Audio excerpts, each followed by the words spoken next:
Hello दोस्तों, आज की इस नई वीडियो में आपका स्वागत है।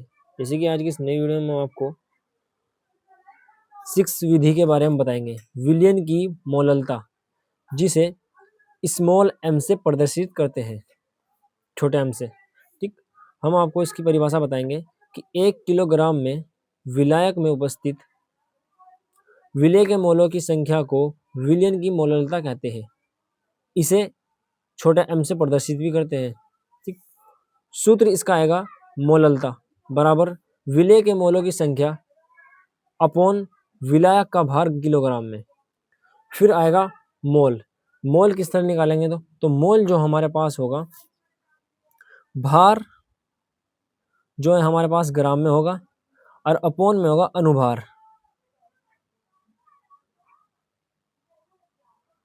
ठीक है, और हमारा मात्रक, अब इसका मात्रक आएगा तो मात्रक होगा इसका मोल प्रति किलोग्राम। हम इस विधि से रिलेटेड एक क्वेश्चन भी करेंगे, एक न्यूमेरिकल।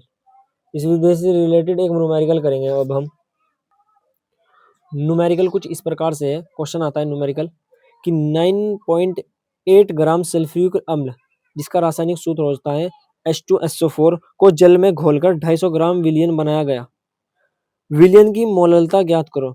सबसे पहले तो हम विलयन की मोललता ज्ञात करने से पहले मोल निकालेंगे, क्योंकि हमारे पास मोल तो दिए ही नहीं क्वेश्चन में, तो हम पहले मोल निकालेंगे। मोल निकालने से पहले हम मोल का सूत्र रखेंगे पहले यहाँ। तो मोल बराबर भार ग्राम में होगा और अनुभार। ठीक है, तो अब भार तो हो गया हमारे पास 9.8।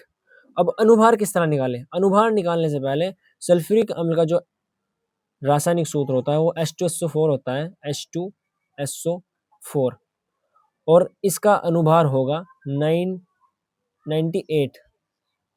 ठीक, अब हम मोल, भार और अनुभार की संख्या रखेंगे मोल में। तो मोल बराबर भार की जो संख्या है 9.8 है और अनुभार की जो संख्या है उसकी संख्या है 998। हम पॉइंट हटाएंगे, यहाँ जीरो बढ़ाएंगे। जब पॉइंट हटाए तो जीरो बढ़ेगी यहाँ नीचे। तो अब हम इनको गुणा भाग करेंगे। जब हम इनको भाग डिवाइड करेंगे तो हमारे पास आ जाएगा 1/10। 98 वन जा 98 और 98 वन जा 98 और जीरो ही आ गई यहाँ की जो भी। तो अब हम जो है यहाँ मोललता निकालेंगे। मोललता निकालने से पहले हम मोललता का फॉर्मूला रखेंगे। मोललता का फॉर्मूला जो है हमने भी पढ़ा था, वही सेम मोललता का फॉर्मूला होगा। विलय की मोलों की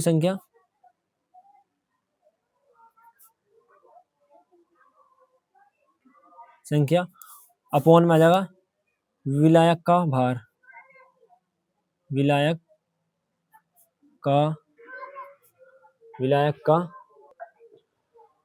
भार किलोग्राम में। ठीक, अब यहाँ हम रखेंगे विलय मोललता में विलय की मोलों की संख्या रखेंगे। तो मोललता में विलय की मोलों की संख्या रखने से रखेंगे तो विलय की मोलों की संख्या यानी कि मोल हमारा क्या है 1/10। ये क्या है? विलय की मोलों संख्या। अब हम रखेंगे यहाँ विलायक का भार। विलायक का भार क्या है हमारे पास? 250 ग्राम विलायक है। अब हम विलायक को जो 250 ग्राम है, ग्राम को मिलीलीटर में बदलेंगे। और मिलीलीटर के बदलने के लिए 1000 से नहीं, मिलीलीटर में नहीं, किलोग्राम में बदलने के लिए हम 1000 से 1000 लगा देंगे, यानी कि 1000 ग्राम कर देंगे। ठीक, और हम इसको गुना भाग करेंगे। इसकी गुना इससे होगी और इसकी इससे। जब हम इनसे गुना भाग कर देंगे तो हमारे पास आंसर आएगा 1000, यानी कि 1000 अपॉन 250, 2500। हमारे पास 2500 आएगा, यानी कि 2500। और अब इनको हम काटेंगे। अब इनसे आ जाएगा 2 ऊपर और 5 नीचे। ठीक है, तो हमारे पास जो मोललता आई है उससे काटने से पहले हम अब इनको भी भाग डिवाइड करेंगे। और भाग डिवाइड करने के बाद हमारे पास आया 2.2। ठीक, अब यहाँ हमारे पास आंसर आया है मोललता का। मोललता बराबर 0.4 मोल प्रति किलोग्राम। एक नोट भी है, छोटा सा नोट है, ज़्यादा बड़ा नोट नहीं है। नोट है कुछ इस प्रकार से कि ग्राम को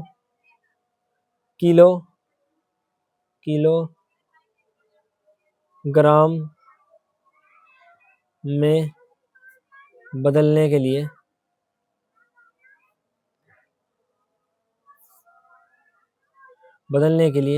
1000 से भाग कर देंगे, भाग देते हैं। ठीक, नोट दोबारा सुन लो आप। ग्राम को किलोग्राम में बदलने के लिए 1000 से भाग देते हैं। अगर आपको वीडियो पसंद आई तो वीडियो को लाइक करें और इस प्रकार की वीडियो देखने के लिए हमारे यूट्यूब चैनल को सब्सक्राइब भी करें।